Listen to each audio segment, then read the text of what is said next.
Welcome to another episode of the Standout Creatives. Today I'm on Stephen Light, also known as SLART. He is an outsider, artist, muralist, and all-around creative rebel, and the author of Art, Life, and Creativity. His raw, expressive work dives deep into human struggles, nostalgia, and the beauty of imperfection. After a 20-year break from art, he picked up a pen in 2019 and never looked back, turning his passion into a prolific career with exhibitions, murals, and a growing community of misfits and rule breakers. That's awesome, Slark. Can you tell us a little bit more about yourself and how you got into the work you're doing? Thank you for the intro, Kevin. It makes me sound really professional. No, it was a brilliant intro. So, yeah, it was quite interesting how I got back into art again. So the impetus was from a guy called Thomas J. Bevan, and he's actually on Substack. He got me into Substack. We'll talk about that later. And I read one of his blog posts, and it was talking about being a autodidactic, basically a self-learner. And he asked 3 questions in his post, and it said, what did you like doing as a child? What did people say you were good at as a child? And what did you spend most of your time doing as a child? And it was clear to me what I did. I either played video games or I was drawing most of the time. And then I thought to myself, I don't really want to...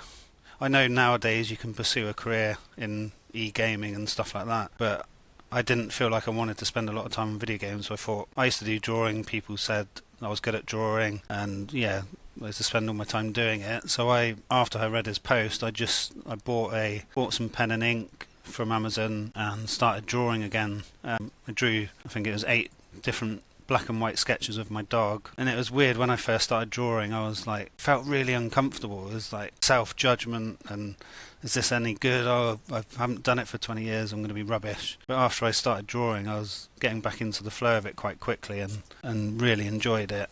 I just really cherish those drawings now. They're the gateway back into me getting back into art again. So that's how it all started. Do you want me to carry on with how I got to now, or did you want to ask anything around that? Yeah, what were you doing between the pause? Like, you were, I guess you said you had done art classes early on in your life, and then you had that 20-year break.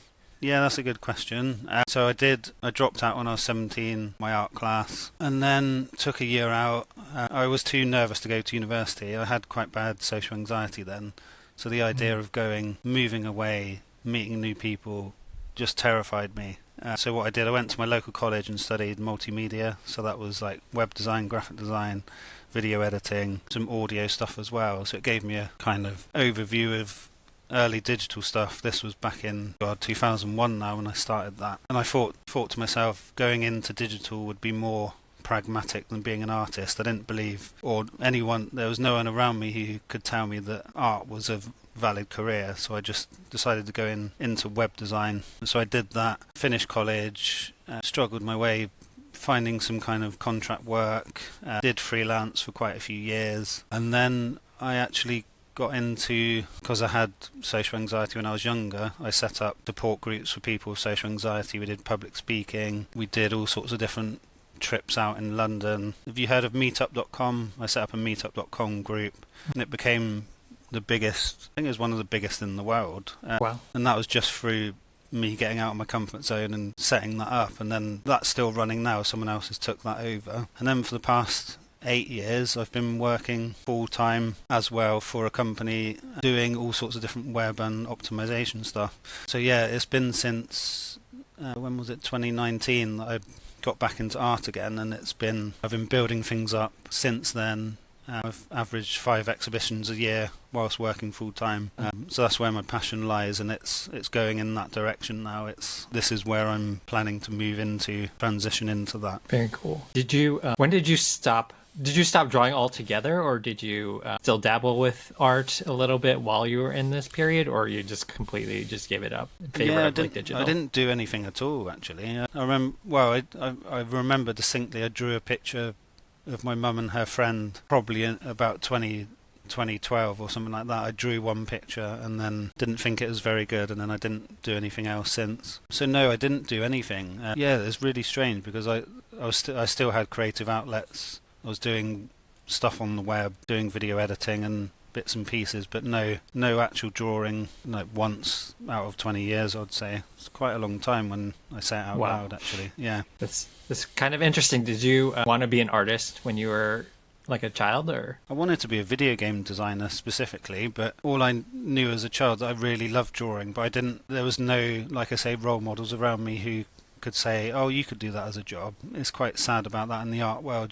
Children are not generally encouraged to become artists. You'll be told that your drawing's good, but no one kind of encourages in that direction. So I drew a lot of video game covers when I was a kid for Nintendo. I was just making these games up with friends, and I kind of thought it'd go in that direction. But yes, since then, really, being around more artists and having a studio and looking up to mentors, it's like it is actually it's a valid profession. It's especially in the digital age, you can, as you know, you help people get their work out there. It's in some ways it's a lot easier and it's a lot harder because there's so much information, there's so many platforms that Easier to get it out, but harder to get noticed. Yeah, exactly. Yeah. I did have a question about, not a question, but the idea of people really, really enjoying art throughout their entire lives. We all enjoy pieces of art, whether that's, books or movies or games or any of that stuff, but we're still not encouraged to take that on as a career, which is a very interesting idea. I don't know where the idea came from that you can't, because we're all constantly consuming things that are considered like art. Yeah. That's really interesting, yeah, because we all, like you say, watch films, but you don't have a parent generally who says, oh, you could go and make a film if you want. You just believe, oh, well, I couldn't possibly do that. But you can, yeah. That's why we need to support younger people and mentor them and just explain that it's a valid path if you want to take it. Yeah. I like to not to downplay any kind of surgeons or doctors, but I think I posted a meme on Instagram a few months ago and it said it was implying that becoming an artist is a lot harder than becoming a surgeon, because not that I could become a surgeon, but there's a clear path, isn't there? You study for a certain amount of time, you pass certain exams, and there's a clear pathway on how to get there, but there's not that for an artist. You go to art school and then you might get supported in your graduation exhibitions and stuff, but there's no clear path on how to make a profession out of that or get hired. So I mean it in that respect. I don't mean any disrespect to surgeons or doctors, but there's definitely a clear path on how to do that. Yeah. Well, the interesting thing is, back in, I don't know, hundreds of years ago, people had the apprentice and master format, which is how things get passed down from generation to generation. And I think it probably started right around the Industrial Revolution, is my guess, where relationship no longer existed because people are just going out into factories and finding mass created things, I don't know, whatever we have in the world, there's a role for that. And instead of having this one-on-one relationship or one-on-many relationship with some sort of teacher, you just got to figure it out, because it's not something that people consider a great career. Yeah. No, I agree. That's just made me think. It's like you get art teachers who are teaching children how to do art and all the techniques or whatever, but there's it seems rare that you'll get an artist who's making money who is taking on a young person to go and do that. You might get a studio assistant. I don't know. It's just given me kind of the idea in the back of my mind. How could we create something like that? Go back to the way. Yeah, because if you've done it, then you'll want to pass it on to someone else generally. Not everyone, I guess, but I kind of feel that way. I would have loved to have the support when I was younger, and if I can support someone else, I feel like it's in my obligation to do so. But yeah, there's one common theme talking to a bunch of creative people, is that there's no guidance. There could be guidance, but usually it's very difficult to find guidance in whatever creative pursuit you want, unless you're going into an organization or something, where you're needed for your creativity, but not for your own sake, but for the sake of whatever the company is. Yeah, exactly. Yeah, the person is supporting the company rather than the other way around. It's almost they're using the young person in a lot of internships for either free or cheaper labour, which is rubbish really, because a lot of younger people feel like they have to do that to get ahead, and if you don't have experience, you can't get a job, so you have to take this kind of free internship, which is, it shouldn't be like that really. You're working, you should get paid. Yeah, I mean, obviously as artists, a lot of artists look at capitalism as like one of the things that has kind of made becoming an artist difficult, because everybody is going to just try to generate the most money that you possibly can. And that doesn't really line up with the idea of creating something like personal or, interesting for yourself. It's like you still have to survive, obviously. So that's why we do work that we don't necessarily want to do. But, the creative outlet is a difficult way to generate that, even though that is the way that you need to approach it. Yeah, it's a real internal struggle. I know some artists who really wouldn't sell any of their work and they're okay doing it in their spare time. And some people are totally against capitalism, but I've kind of found a happy medium now. I'm okay with selling my art, and I don't feel like I'm not really into doing commissions, because it kind of feels like you have to do it in a certain way for someone. But I would rather create what I feel compelled to create and then put that out there in the world for someone to buy it. And part of that is I enjoy setting up my own exhibitions. I try not to rely on other people or galleries. I've contacted a lot of galleries before, but there's so many other people contacting them. So I really enjoy setting up events and setting up my own exhibitions, and then making a real lovely atmosphere out of it, and creating that environment where people want to come and buy my work and see my work and meet me in person. And I find that really satisfying, more than, I don't know, just selling prints to people I don't know. It's nice having that relationship and a real connection with people. An example of that, I set up an exhibition in 2022, and just prior, I think it was a year before that, I sold some artwork. I had a little exhibition in a cafe, and quite a few of the pieces sold. And then this particular guy, I didn't know who bought the pieces then, and then the guy came along to the exhibition and met me, and I just felt so grateful for that. I was blown away that this guy bought my work, and then he took the time to find out who I was and then came along to the exhibition. I don't take anything like that for granted, and I think artists should be okay with selling their work. You don't have to sell all your work, and you just have to find a happy balance with creating what you want to create and finding a way to sell it. It can be quite tough, especially when you've got so many inner conflicts, whether your work is any good, or if no one buys it for a while, you kind of have self-doubts whether it's good as well. It's a constant internal battle as well. Yeah, I think just be comfortable with the idea of selling. Sorry. That's okay. Dog is barking. Just be comfortable with the idea of selling, especially since it allows you to create more. So if you don't make money, it's hard to justify continuing to try to get yourself out there. So you need, in order to do that, to become more recognized, sell more, be comfortable with selling, so that way you can continue to create and feed yourself with your art. Not necessarily that you need to, but that if you want it to get it to more people and have them be changed by your work, then you need to be comfortable with that idea. Yeah, absolutely. It's I feel quite blessed that I've been able to support myself through my day job for now, because all the art I've created there hasn't been any pressure, and I want to get to the stage. I don't want to be reliant on the income from my art, so I want to have other income streams as well. So it's not just, if I don't sell X amount of pieces this month, then I can't support myself. So there's the book, as you mentioned. I haven't marketed it that much since it came out, but that's the plan. And I've got some other books in the pipeline. I've actually created some colouring books out of my artwork, which I thought was quite a fun idea. So I figured out how to self-publish, and it's like with anything you've said before in your other podcast. Like I listened to one of yours today, and you were saying when you were doing your solo podcasts, it feels a bit uncomfortable at first, doesn't it? And then you get used to it, and things get a lot easier. And with the self-publishing, I think it took me a couple of years to publish my book, Art, Life and Creativity.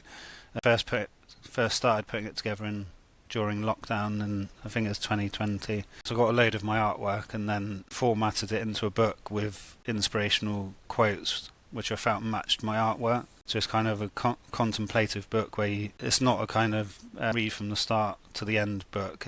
You could pick it up from anywhere, open a page and take in the artwork and then read the quotes. And then I finished it, and then I had massive self-doubts. I was like, I can't publish this, it's rubbish. So I left it for a couple of years. And then it was after my kidney transplant in July 2022 that I just had a new lease of life, and then did the final changes to it, and then just got it out there. And I thought, I've got nothing to lose, I just put it out there. So I've sold some copies, and I've had some personal feedback, which was nice. So I had an open studio event and had some copies for sale there, and it was this guy who was a lawyer. He bought a copy, and then he went out and he read through the whole book and had a cup of coffee, and he took his time to actually come back in and tell me how much he loved the book, which I thought was lovely. He didn't have to come back in, but he did. He come back in and said, "Oh, I really enjoyed that. I just sat outside, had a coffee, read through, and had a look at your artwork." And that's exactly that was my intention, for people to kind of like a meditative book, just to not to rush for it, just to contemplate and read the quotes and look at the artwork and take your time, really. So yeah, so that's what I was saying, that having other income streams like books and selling art prints specifically. So I've tried different ways of printing and shipping art prints. I want to try to do some more drop shipping, like print on demand stuff, so I can focus on the marketing side and then get those sent out. So that'll be another income stream, and then I might be open to commissions in the future. I want to word it in a way that people understand that what they request will be in my style. Yeah, so if people do request commissions, I was talking about it with another friend. She was saying, as long as people know that it's going to be in my style, because like a lot of people think if you hire an artist, it's going to be in a certain way and it's going to be like a realistic picture, if that makes sense. So it's there's a conception with people. It's a bit of a generalization, but if you speak to just a random person on the street and you show them a piece of realistic artwork, like hyper-realism, it looks almost like a photo, they will class that as good art, if that makes sense. So if you don't know much about art, you'll see that and you think, oh, that's good because it's realistic, but that's not my style. So just for me to be clear with that, and it takes the pressure off me and the relationship with the person getting the commission from me, that it's in my style, if that makes sense. And I would feel more comfortable doing that. Yeah, so I think as an artist in this day and age, you have to mix it up a bit, have different income streams, just not rely on one thing. And you have to be a promoter, a marketer, and do a lot yourself, which sadly a lot of artists don't really like doing. I think that your point to having multiple income streams is like one of the most important things for any creative person to have, because then you don't have to rely on any single way to continue to feed your creativity. You don't have to always look to be in a gallery. I think that's one of the things that people think artists should do, and that's the only way they need to make money, is to be in a gallery. But there's an infinite number of ways that you can make money from your art. So it's like thinking outside of the strict idea that the gallery is the thing. I think that's probably something that art galleries forced onto people, the idea that you need to have your stuff in a gallery to be like legitimate, even though that's not really the case. No, that's so true. I went through that phase myself. I was contacting a lot of galleries, hearing nothing and feeling quite dejected about it, and feeling like I need to be represented by a gallery to be a real artist. But that's not true. You can have your own platform on social media or Substack or anywhere and build your own audience of people. There seems to be a lot of pressure of getting huge audiences, but you just need a small dedicated audience, really, don't you? And just say for artists not to lose sight of that. Even in your local community, people forget that there's people close to them. There's an abstract idea that you're going to be like social media famous and get loads of people admiring you, but even if that happened, that's not going to fulfill any artist, really. All artists want to do is create their work and make money from it. The whole having millions of followers doesn't really make a difference. I know I can't say that because I haven't got millions of followers, but it's still, I know that at points where I've had a lot of admiration or a lot of interaction with my posts or whatever, it's nice, but it doesn't beat the feeling of me actually painting or losing myself in my art. It's nowhere near the same as that. And we need to go back to that basic fact that's not lose sight of that. Yeah. So I think every time that I get a chance, I like to mention Kevin Kelly's idea of 1,000 true fans. And that's the idea that instead of trying to get millions of people to like your stuff who are tepid about it, they like your work, but they're not like super passionate about it. It's better to have the core group of people who are like really passionate about what you're doing and how it makes them feel, and the connection that you have between you and the person that buys your art. Yeah, exactly. Yeah. It reminds, well, I was just thinking on Instagram, I think I've got nearly 6,000 followers, but there's hardly any interaction on it. But on Substack I've got about 730, and there's so much more interaction, and it's much more enjoyable connecting with that community. Not to say there's anything wrong with Instagram community, but it seems that not many people see my posts on there. Yeah, I think the way that Instagram used to work is the people that you were following, you would see them all the time, which is why you would get a lot of interaction in the beginning. And then I guess Meta took over it, and if you don't pay for that, you're not going to get seen that much. It's like you have to be willing to know where you want to put it. And the fact that something like Substack, which we're both very big fans of at this moment, is a great place because you kind of get to control when people see it through the emails. And I think that's one of the biggest parts of it, as well as, the note system. Yeah. I'm liking notes again, but sometimes I get a bit fed up with it. But the whole zine thing, it's really, as you know, I just posted a note about zines, because I've got it here actually. I bought this zine a couple of weeks ago from Meret Biruk, who she's on Substack, but I think she left it now. So she's left her posts on there, but she doesn't interact on there because she's a big advocate of being offline. And I really loved the idea of a zine, and I was like, I really want to make one for next year. So I posted something on notes saying I just wrote zines, I love zines, please show me more zines. I didn't plan the comment, I just wrote something random, and then there's thousands of people saw that and then commented, and they said, oh yeah, that's a great idea, I love zines, here's my zine. And then that turned into a global collaboration, and there's 130 people on there. We're all creating one page each, and that's just made me realise that A, we're not alone as artists, and B, when you stop thinking about yourself and you open things up in a collaborative way, it works so much better because you're lifting everyone up rather than trying to further your own agenda, which is fine. There's nothing wrong with trying to get somewhere yourself, but every time I seem to try and get somewhere myself compared to where we do something collaborative, the collaborative flows a lot easier and it grows a lot quicker. Yeah, and it's just attracted people all over the world, and it's really look forward to seeing what happens with that. So the deadline for that, as you know, was yesterday. So we've got all the people involved, and then we've got a zine librarian, which I didn't even know was a thing. So I don't know specifically the ins and outs of the role, but she said she can get the zine into libraries and archived as an actual registered library book in America, which is mad. And yeah, that's just going to lift everyone involved, isn't it? It's just a beautiful community thing that's going to lift everyone involved and hopefully inspire everyone who reads it as well, and just create, who knows what's going to happen from that. So I can't remember what my point was, but it was just with notes.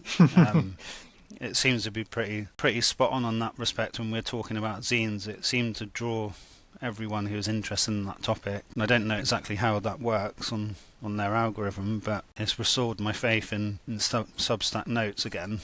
It seems to be connecting me with the right people, so that's pretty cool. Yeah, I think once you have a post that reaches a bunch of people, then you're like, okay, this is kind of the deal with it, and if you continue to post into that idea, they'll continue to get you in front of those same types of people since it worked already. I think that's probably some of what's going on there. Can you talk a little bit about how you came up for the idea of this global zine, and how you plan on essentially getting all the submissions, rounding everything up, getting it ready for printing, how to print it, and all that kind of stuff? Yeah, I can't even remember how the idea came about. It was from that post. So when I saw a lot of interaction in that, I thought, why don't we set up something? And then I quickly put the post together with the submission details, and then I set these deadlines, and they're just arbitrary deadlines. I don't. All deadlines are really, aren't they? They're just someone sets them. Yeah, I don't know. It just kind of happened quite quickly. So that when I posted that zine thing on Notes, that was 29th of December. So it was like within a month, it's just gone from that little post to 100, I think it's 130 people working together on this global project. So the first step is to get everyone's entries together. They're one page each, so that'll be roughly 65-page zine. And in terms of production, I have to admit I don't know exactly. This is how these things unfold. Because we're working together, we'll figure it out together. But my initial idea was, rather than printing it centrally, which it won't cost loads because zines don't cost that much, but if we say we print 1,000 copies and there's 65 pages each, that's still a fair bit of money for one person. So each person print out maybe 10 copies each and then post them to the buyers which are nearest to them, basically. And then the idea of some kind of global auction where we all put our creative efforts into directing people to an auction where all of the copies are sold in one date, so there's a build up to that. And then I don't know where this time capsule idea came about, but all these things came to me. So to keep one copy each that we bury in our local area, I have no idea where we're going to bury it or or whatnot, but I just love the idea of all these people burying one copy of this zine in wherever they want to, near to them, and then they're dug up in like a couple of 100 years or whatever, and then all these, I just find that quite cool. And I don't know where all these ideas came from, but as creators we don't always know, we can't always take credit, can we? It's just a melting pot of everything and inspirations and who you've spoken to, what you've read, what you've watched, and from a higher power, whatever, we don't know. But so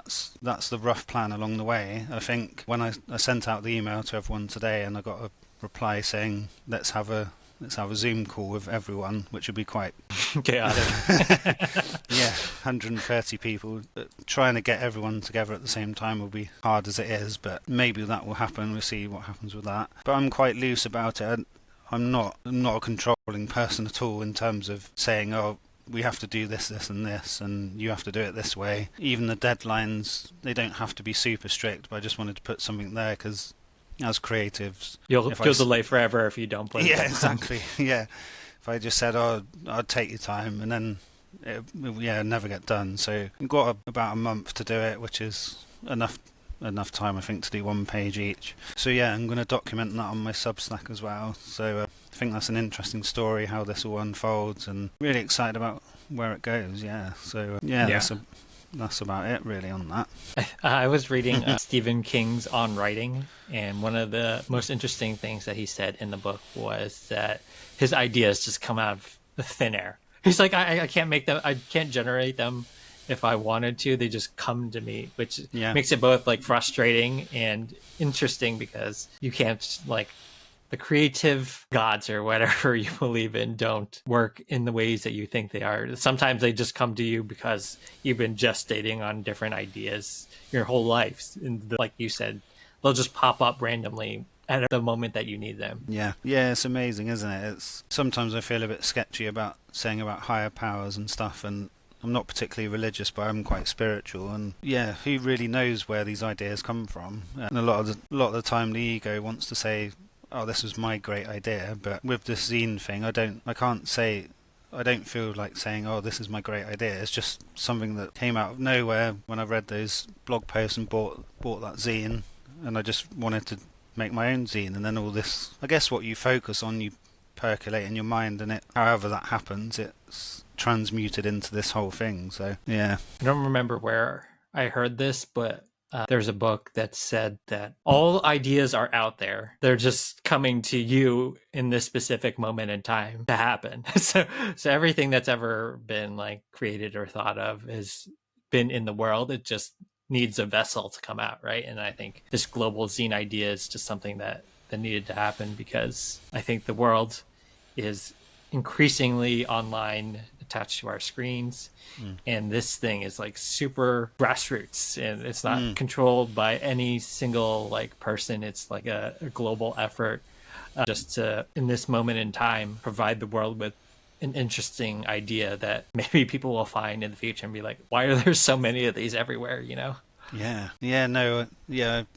idea you said about all the ideas being out there, I've heard that before. I can't remember who said it as well, but yeah, I don't know. I was thinking if I said about a global magazine, like an actual glossy magazine, it wouldn't have the same impact, would it? It's something about this do-it-yourself, self-printed idea that is very counterculture to the whole digital world, and especially with AI now. I'm quite into AI myself. I'm quite a techie nerd, but yeah, having this idea of a grassroots, as you said, is the best way to put it. It's attracted all these people, not just because of the notes algorithm, it's because people are ready for this, and people are craving for it, and I hope it has that same impact on the people who read it as well. Sometimes ideas come too early or too late, but sometimes they come right on time. So that's one thing about art also. Like sometimes your thing didn't do well because it wasn't meant to do well at that time. It's waiting for the right moment to like come out and like be necessary for the world to see, right? Yeah, no, that's so true. I can't remember what you said. I was listening to your previous podcast with Bridget. I forgot her surname, and it reminded me of, I can't remember what you said on there, but as creators we have all these ideas, and then often I feel bad because I haven't got round to doing this idea, but then it might be a few years later, and then you've been thinking about that idea and it's just been in your subconscious, and it comes out at the right time, and we have to be at peace with that. We can't do everything at once anyway, so you can give yourself permission to put it aside, and if it's meant to come back out, it will come back out at the right time usually. So yeah, it's sometimes you have to let things sit, and they could potentially sit there for years. And then it's like, if it's good enough an idea and you're passionate enough about it, it'll just keep on popping up.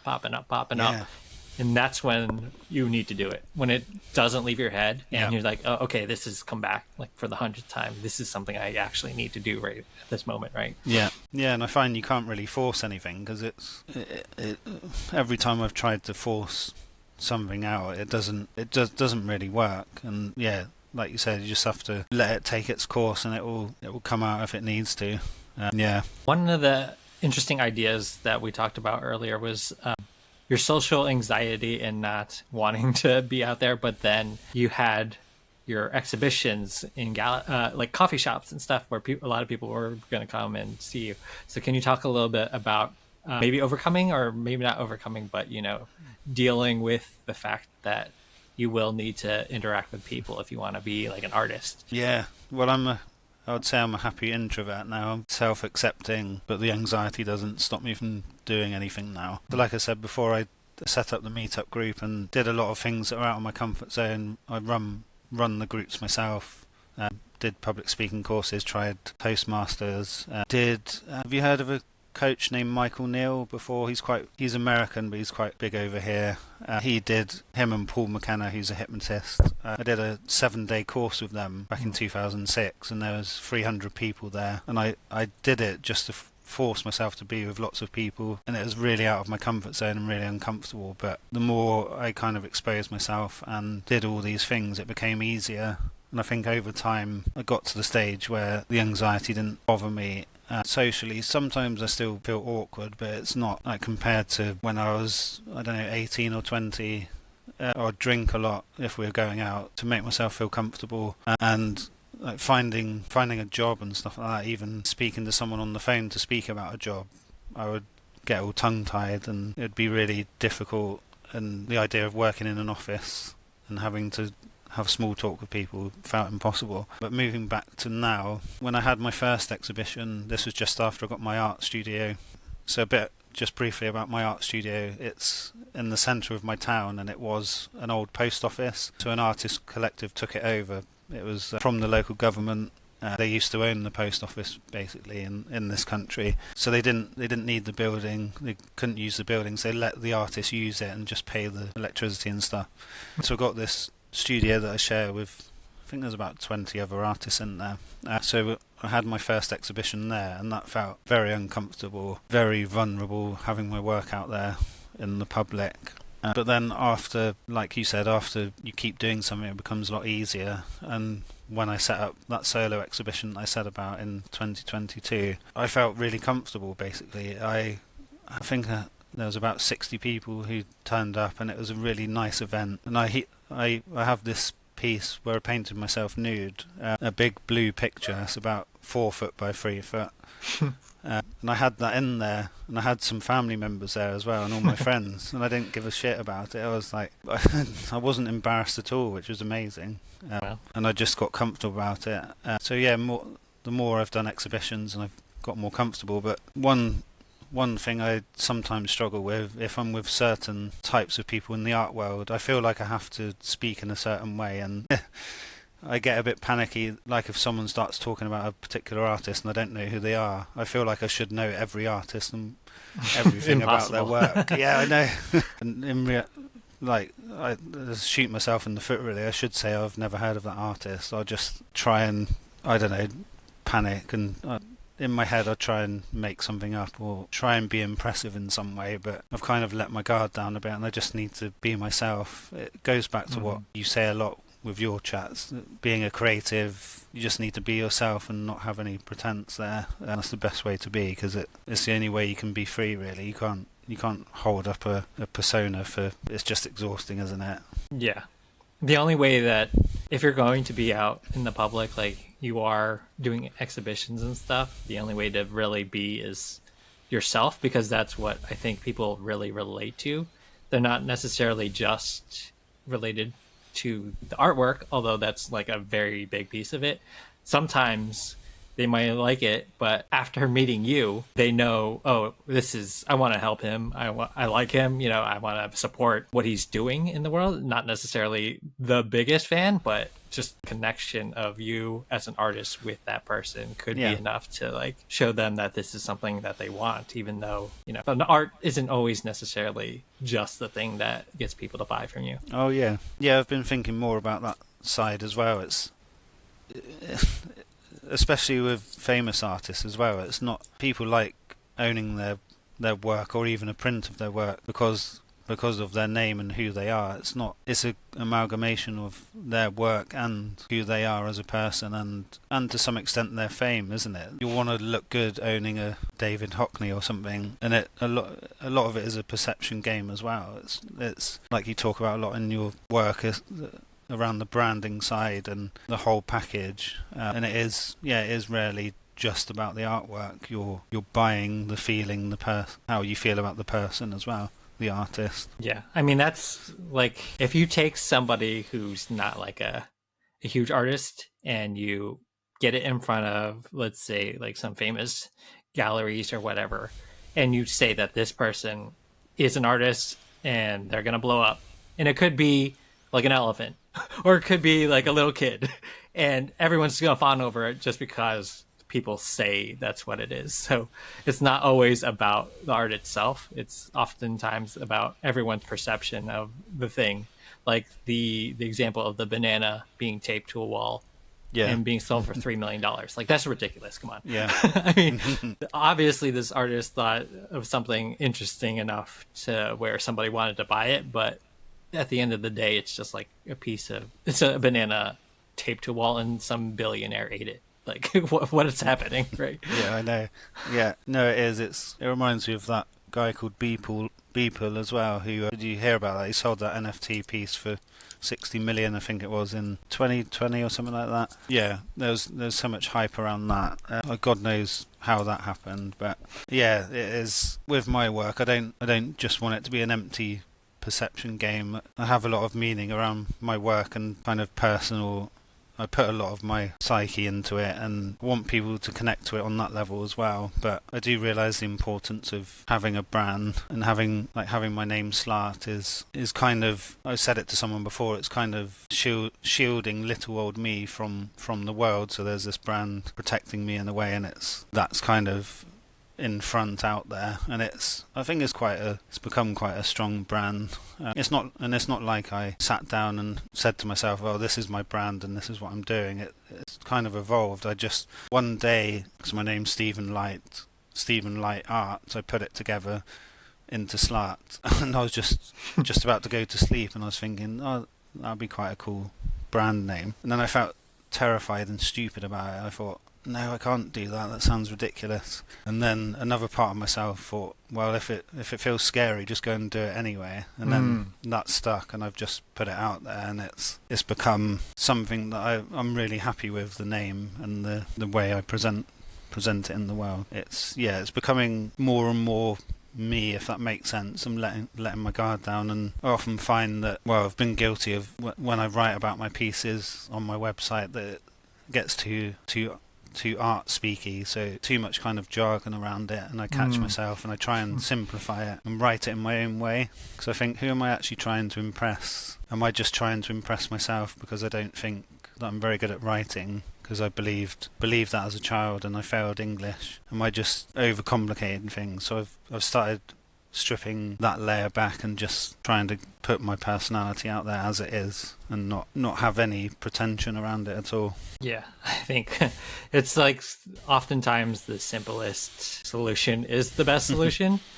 Like when you try to communicate with people using like impressive sounding words or whatever, it's harder to reach more people, right? Because you're trying to just make yourself seem more important than you are. We're all just like on the planet doing whatever, like trying to survive and make the best use of what we have. So it's like you can't just try to do stuff to impress people. You just got to do stuff that's true to you. And I think SLART as a name is great because it just kind of came to you, and you were willing to experiment, which is, I think, one of the biggest things we need to be as creatives, is willing to experiment and see what people think and determine whether or not we want to stick with it, right? Yeah, exactly. That's right. Yeah, I did have Steve Light Art as my brand name, and it was just kind of vaguely put together. But since I've created the SLART brand inadvertently, it's kind of grown and expanded and refined itself, and it's made it easier to new content. I think Bridget said in her post that when she works with people, in your last podcast, when she works with her clients, she supports them in refining their voice and sharing their authentic voice in a way that makes their lives easier, because you're congruent and you're sharing from this sturdy place and it's not all over the place. And that's how I feel. It's everything I share is from that place, and it's I don't have to overthink anything. It's just sharing an outpouring of an extension of who I am, really. And it's a lot easier, isn't it? It's you don't making have to stuff try. up is hard. That's why when you write movies, TVs, books, whatever, it's hard because you gotta come up with it from scratch. And if you're trying to pretend to be someone you're not, it becomes a lot more difficult. So I think we can put it on personas, because SLART is like your persona as an artist. That's not entirely who you are, right? Because you have other interests. You like to play video games, you like to do some other stuff that's not quite SLART, but it is like a persona of you as an artist. That's right. What kinds of stuff have you experimented with the most, that have found the most success with? What do you mean, art wise or promotion or anything? Or... anything. Let's do one of each, or whatever comes to mind, I guess. Well, I guess with my art style, I was quite lucky, because I was lucky to have a few people point out to me that I've got quite a unique style and I should stick with it. So I kind of forced a style. They were going back to forcing again, and well, it was part of experimentation anyway, but I was trying to make a style for style's sake. So what I did was use Photoshop to create a kind of, put a filter on photos, so it just showed, how do I explain it? It's kind of, like when you get negatives of a photograph, it just shows like the kind of shadows around a figure, so you can see it's a figure, but it's in kind of black and white. Like a silhouette kind of deal. Yeah, kind of like a silhouette. So I did a painting of the shower scene from Psycho, where the woman's screaming. It looks really cool still, and I like it. And it's got like a red background, and it's got her face in black and white, and you can see the kind. You can see who it is, but it's like the outlines and the shadows and stuff.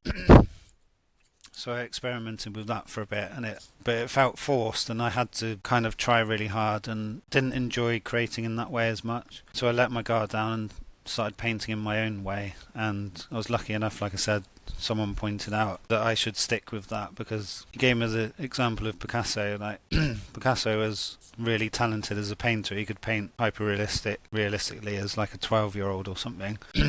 But then he found his own style, and he had to almost unlearn what he learned. And I was quite fortunate to have my own style, which didn't take any effort on my part. It was just what I like doing. So I like to describe it as a kind of naive outsider art style, kind of art brut, which is raw art in French, which the artist Jean Dubuffet coined. He's quite an inspiration of mine, because he started painting, I think he started taking his art career seriously at 41. I think he was, I should know that, well, there's me thinking I should know everything again. But I think he was a wine merchant for years, and then he wanted to have an art career, so he really inspires me in that way. But he also had his own raw style. He experimented a lot, used cement in his paintings, sand, he even used butterflies in his paintings, which was strange, but anyway, he had his own style, and I was lucky to have my own style, so I'm sticking with that. And I sometimes find it quite, I have to catch myself, because I see someone who's a master painter and they paint really like realistically, hyper realistically, and I have to remind myself that that's not my style, and I have no inkling to learn how to do that. And I think as creatives we need to be honest with ourselves and stick to what we enjoy, because theoretically I could go on courses and learn how to paint like that, but and I'm not discounting it as well. Maybe I will someday if I have the inkling to, but yeah, I just enjoy painting the way I do. And it reminds me of not comparing myself to Basquiat, but excuse me, he just painted so unabashedly, and he didn't sit down and do really careful painting. He just like really got it out there, on painted on anything, bits of wood, doors, anything he got his hands on. There's just really raw expression, and that's the way I paint. It's not, I don't have the patience or enjoyment to spend 100 hours on one oil painting, or 1,000 hours or whatever. So yeah, I think I was very lucky to find my own style, and experimenting. Yeah, I think with experimenting with online platforms, I think Substack has been the best place for me. Definitely. I've been on every platform before. I'm so glad I'm off Twitter as well. You don't go on there at all now. But anyway, since I started writing on Substack, it took me a while to get used to it, because I had the belief that I couldn't write. Like I said, I failed English at school. But it's been so rewarding, posting twice a week for 18 months. Expressing my thoughts around my art practice and sharing that with the world, and that's evolved into a weekly post where I interview different artists with 3 questions. And it feels, like I said, it's not a huge, I haven't got hundreds of thousands of subscribers, but it's a really nice close-knit community, and I've been able to express myself in writing with my pictures, sharing my photos of my artwork, and also some video work. I've shared some podcasts on there as well, so it's been a really nice platform to combine everything that I like creating on there. Yeah, and I'll definitely continue exploring that. Yeah, not sure what else to say on that, really. Anything did you want to ask around that? I just think it's interesting to have, or it's important to have, one style that's you, but also be willing to experiment. So you were willing to experiment and it didn't work out, but that doesn't mean you can't try something else and have that work. So it's like, just because you have a style doesn't mean you can't try to pull in more influences. You just have to know what you want to do after you've done it. So if you didn't like it, great. Don't do it anymore, right?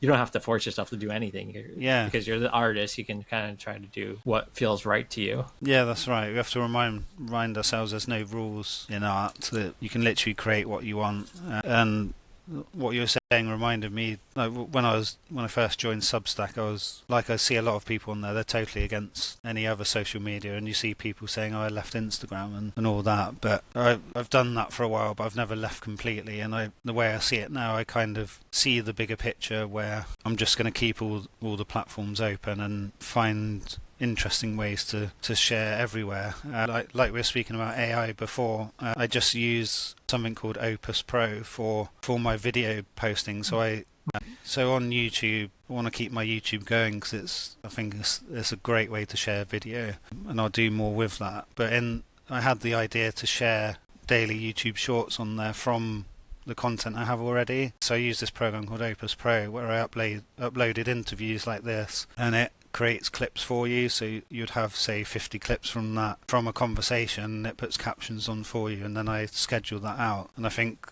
that's getting me out there in the world, sharing my content in a way that's simple for me, and it doesn't cause me any much extra work, and it's not stressful, and it can point people towards my Substack as well. So I like to find kind of ways to leverage AI to make my life easier as an artist, so I can spend more time painting, basically.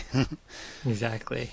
I think instead of saying everything is bad, we just need to figure out the best way to streamline things so that way we can work on the things we want to work on, because that's essentially what the purpose of AI is to help us streamline things, to make them easier for us, not to like take away things, although it could. If we use it correctly, like you said, we can use something like Opus. Riverside is what we're recording on right now, and that also does clips.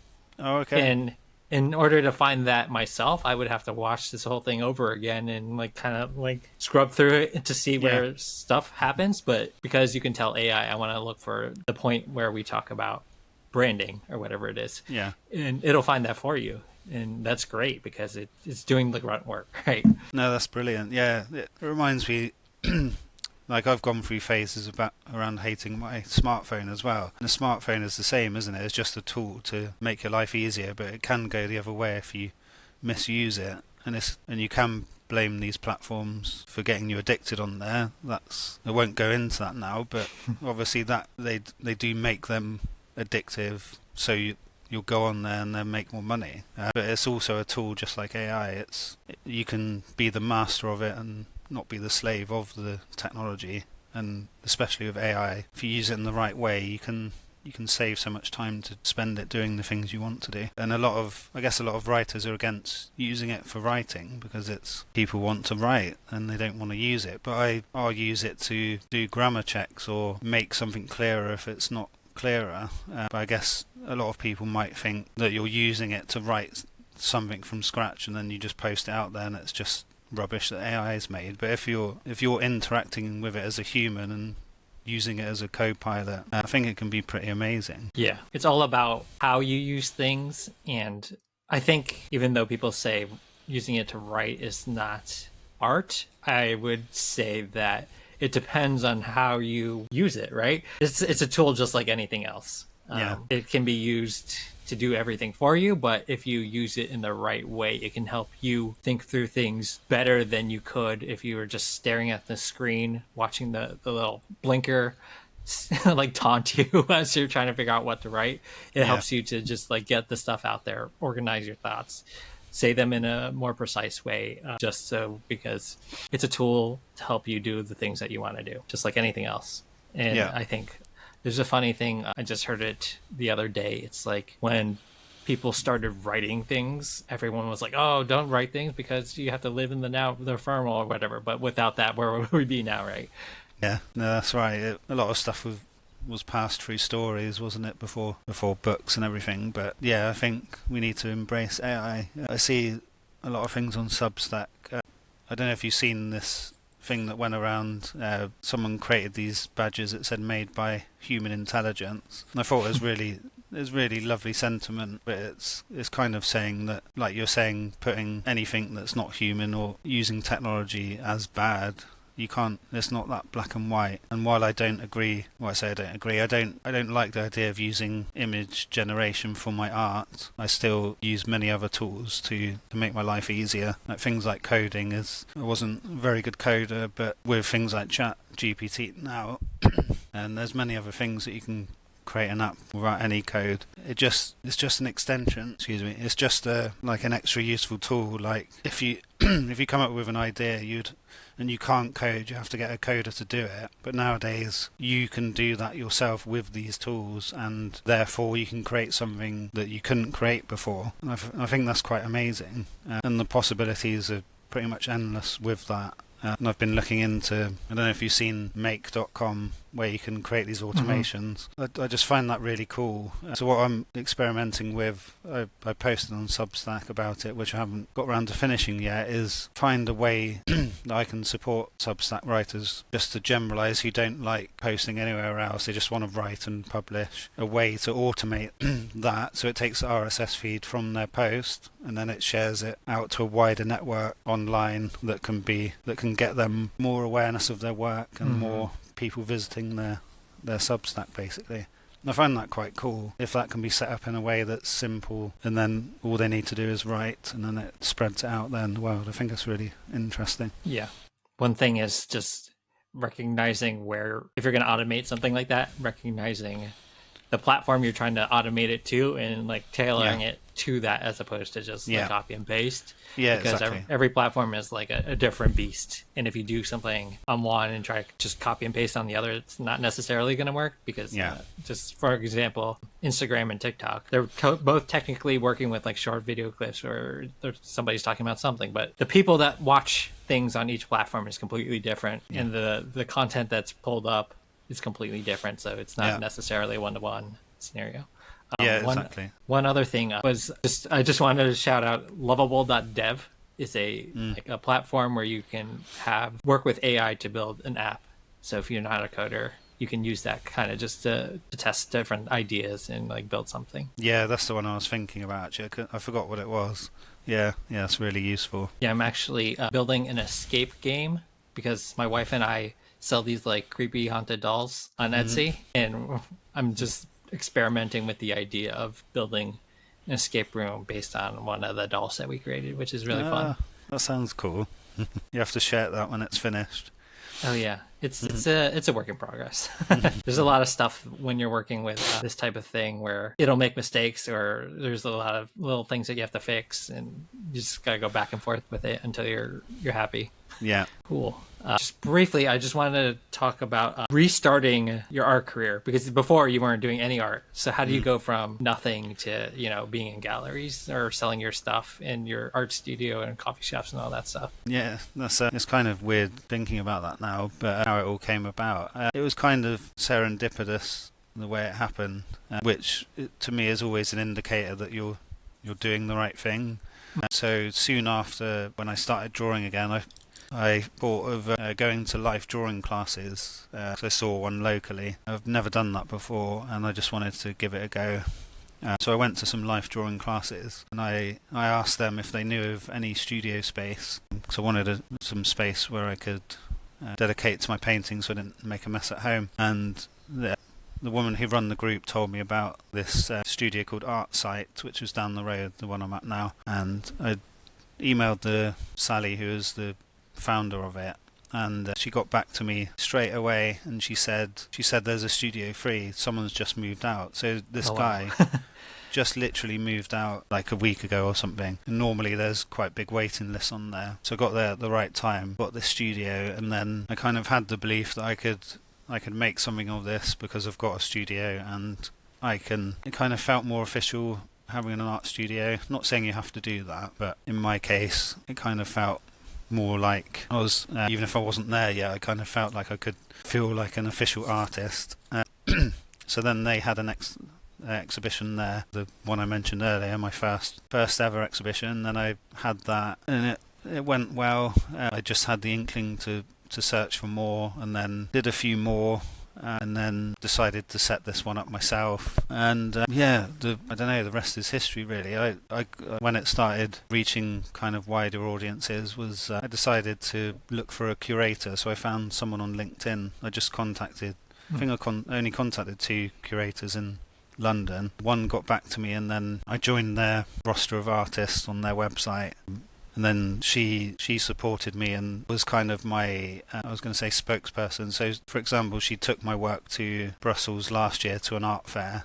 So she was someone supporting artists by selling the work on their behalf, so they didn't have to be there. So doing all these things, having these different exhibitions, just grew my belief that I could actually do that. And I think to anyone listening, just go out of your comfort zone. It's going to be uncomfortable at first, but just start getting comfortable with displaying your work in public. That reminded me, I have to go, like I said, I had a kidney transplant, everything's fine, but I just have to have checkups every 4 months, I think it is, and there's a lady in there, I got chatting to her, she's a phlebotomist, she takes the blood for my routine tests. It turns out she's an artist as well, and we got chatting, and every time I go back in, ask her how everything's going, and she was saying, I've got my first exhibition. This was sometime last year, so she, from just talking to me, she actually took the plunge and started getting her work out there. And I think it takes that feeling of being uncomfortable to get out there and just take that first step.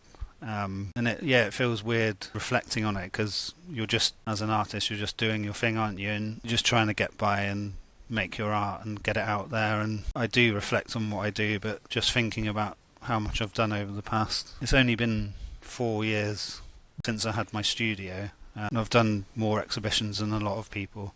I don't say that to show off at all, it's just been quite fortunate in meeting the right people and getting myself out there, not being afraid to feel uncomfortable. And I think going through the social anxiety has made me stronger around that, because I've faced my fears before, and it's getting my art out there isn't quite as scary as I found people when I was younger, really. The idea of getting myself out there, I've got fairly comfortable with. I'd say in exhibitions I've got to the stage where I'm not worried about what people think about my work. It's just got to a happy feeling that someone's art isn't for everyone, is it? It's like music. Not everyone's gonna like the same music, or me and you have different tastes in music. That's fine. It's not anything personal. And as artists, we can be quite sensitive to that criticism. But I definitely encourage anyone who, especially the people who don't feel like their art is good enough to put it in public, just to put it in public, because you don't know who's going to see it and who's going to like it. And I like the Andy Warhol quote. He said, don't think about making art. I know, what was the quote? Don't think about making art, just go and make art. What is it? I'm going to have to look it up, because 1 second. Oh no, that's it. Don't think about making art, just get it done. Let everyone else decide if it's good or bad, whether they love it or hate it. While they are deciding, make even more art. I made a painting of Andy Warhol with those words on it. It's in my studio, because the thing is, I might dislike what I've created, and I'd say every time I create something I enjoy making it, but I might not like it at the end. But then oftentimes those pieces have been very popular, or if there's something I really like, other people don't like it, and I've come to realise none of that matters. As long as you enjoy making it and you're getting it out there in the world, that's all that really matters. Yeah, it's all about being willing to put yourself out there. Like you didn't know that this art space was going to be available to you, so that's one like serendipitous, like you were saying, moment. And then the other is just like being comfortable with the uncomfortable, because that's the only way we're going to learn or grow, is to make ourselves uncomfortable. Otherwise you're just kind of in the same place all the time, which can be fine. But if you want to like push yourself and make more interesting things happen, you got to just be willing to take the idea of uncomfort and just like work with it, right? Yeah, absolutely. And that reminded me, actually, you probably don't know who this is, but there's this guy called Matt Berry, he's a musician, but he's been in a lot of comedy programs in the UK, so he's quite well known. If a lot of people, if they saw him on the street, they'd know who he is. So I went to his record signing last weekend, and it was like for an album launch, and I had the idea in my head to invite him to my exhibition that's coming up in September, and I was really nervous about it, and I'd nearly talked myself out of it. But when he was doing a talk before the signing, and he was talking about, first of all, he went to art college, which I didn't know, which put me at ease a bit. He's interested in art, so there's a chance he might come. But anyway, he was saying how he had to play it cool in front of people who were more established than him when he was younger. So that put me at ease as well, because I look up to him as someone who's quite successful. And anyway, so he did the talk, and then I gave him a flyer for my exhibition, and I was really nervous. I tried to play it cool. I just said, I've got this art show coming up in September, it'd be cool to see you there. Then I walked off. and I felt amazing afterwards.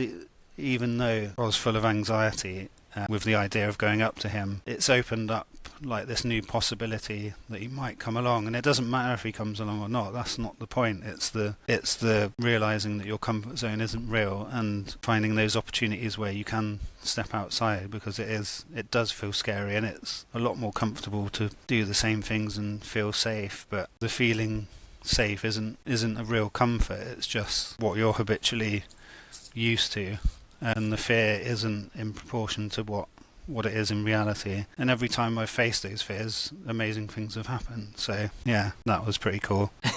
It's a funny thing because like evolutionarily we're meant to be like in that state of panic because obviously we're trying to like avoid getting eaten by tigers and lions and stuff. Yeah. So that fear that you feel is usually just like that part of us when we were way back before civilizations appeared, just trying to protect us. But now it's like kind of hindering us now that most of us are like in a comfortable and safe position. Yeah. Awesome. I do have a few more questions left.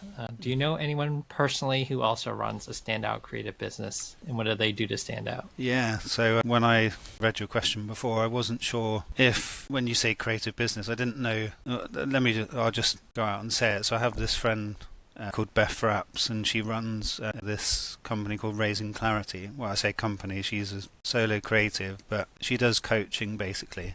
And I wasn't sure if coaching came under that, but I wanted to talk about how she creatively expresses herself in the world as a coach. So she's she's a deeply spiritual person, but also she's got a PhD as well. So her style is it can come across as quite esoteric, but it's highly practical, and she focuses a lot on time management and money specifically, on helping people kind of live their purpose, if you put it into one sentence.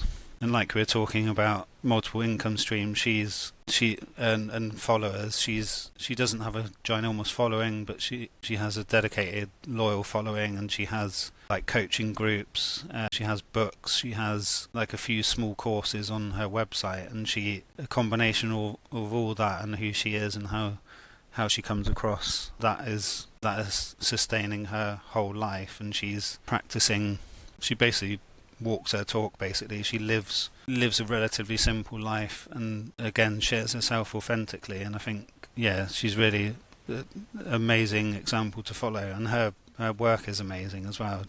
So it's raisingclarity.com. Definitely stands out as how she's presented herself in the world. Definitely. I love when people think a lot about this question of what a creative means. Yeah. So anyone can be creative, which is one of the things, and we all tend to think that like artists are the only people who can be creative, but I think you can take creativity and apply it to pretty much anything, which is like the fun of it. Yeah. What is one extraordinary book, podcast, documentary, tool that has made the biggest impact on your journey? I would say, I don't know the name of it, but if you have show notes, I can share the link. I found this Outsider Artist documentary, and it was presented by the head of BBC at the time, Alan Yentop. So it was about a group of artists from all over the world, unrelated, but the term outsider artist is basically untrained in the traditional art world, so hasn't gone to art college. And I was watching a lot of documentaries when I was ill with kidney failure, and that one just really moved me because there's different artists from different backgrounds. One was kind of a group of, I don't know how to word it, they were outsiders in terms of they needed support with their mental health, but they were just creating art all the time, like just non-stop. And it was just really beautiful. They just had this environment where they were all living in the same place, and they were supported with their mental health needs, but they were just like allowed to paint on the walls and just create unabashedly all the time, and I just thought it was just really beautiful. And then there was this other artist called William Scott, who I think he's got quite big now. I'm sure he was in the MoMA in San Francisco. But his innocent kind of demeanour, I don't know why it brought me to tears, but he was just like really kind of down to earth guy, and he was just painting these visions of San Francisco as like an utopian place, because he didn't like how like some of the areas were quite bad with crime and stuff, so he kind of created his own world. And after watching, I don't know, it kind of gave me permission to stick to my own path and be okay with being an outsider artist. And also I got the realization from that you're still an artist even if you're not creating anything, because I was too ill I couldn't even draw or anything at the time because I wasn't feeling great. But by watching these documentaries, and got the realization that you don't stop becoming an artist if you don't make anything. You still got it inside of you, that was quite a poignant, quite moving documentary. That it's outside of the mainstream art world, and probably most people haven't seen that who are in that kind of world. Awesome. What do you think makes a creative business stand out, and what is one piece of advice you'd give someone based on your experience on how they can stand out? I think we touched on this before. It's like I see it a lot on Substack especially, that people are just being themselves and they've got their own kind of quirky brand. One example stands out to me is, I think it's Beth Spencer's Introvert Drawing Club, and she does these really cute, have you heard of her? Kind of, I would say they're kind of naive, kind of illustration style drawings, and she's built up a following on there, totally being herself, just sharing exercises. And I think be okay, you're enough, basically. That's what I'll say. You're enough to go out there and be yourself. You don't have to become something else to get yourself out there and sharing what you do, because every single person has something about them. Everyone's different, and you have all of your own life experiences, and no one's had the same life as you. And just by going out there, just by being brave and being out there and sharing is enough. And you can do the whole branding thing with your logos and name and stuff like that, but that's only a small part of it. Just like we talked about almost throughout the discussion, is just be willing to put yourself out there as yourself. It's the easiest way to do it, and it's the most likely way to resonate with people, because if we all did the same thing or like the same stuff or live the same life, it would be very boring and everyone would just be, the same. So the fact that you are who you are is what makes your art or whatever you're creating more interesting. Yeah, it does. The artists I love most are the ones who are just being themselves and sharing their own style.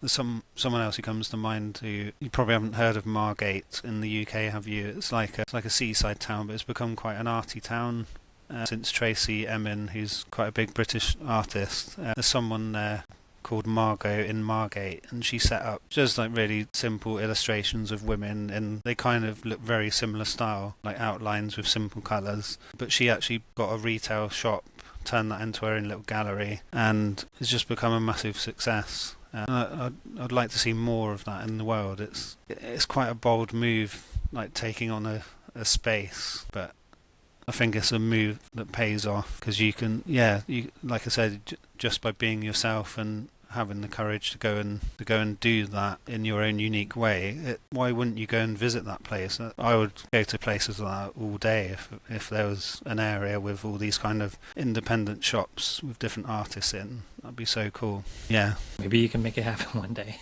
Yeah. Can you give the listeners a challenge that they can take action on to start standing out? I would say to artists, to anyone who doesn't think that they can share their work, I would invite you to go and find somewhere local where you can display your work.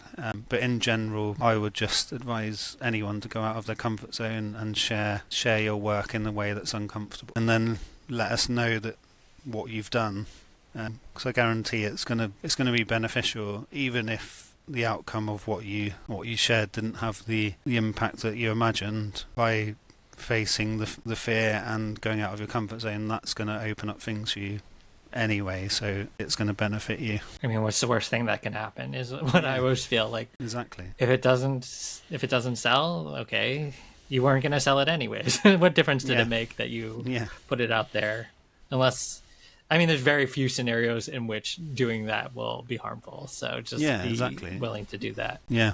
Well, SLART, Stephen, it's been really awesome talking to you. I think you got some really valuable stuff for people. I'm really looking forward to this zine project and seeing how it turns out. So where can people keep up to date with you and what you're up to? Yeah, sure. The main place, you can visit me on my Substack, so that's slart.substack.com.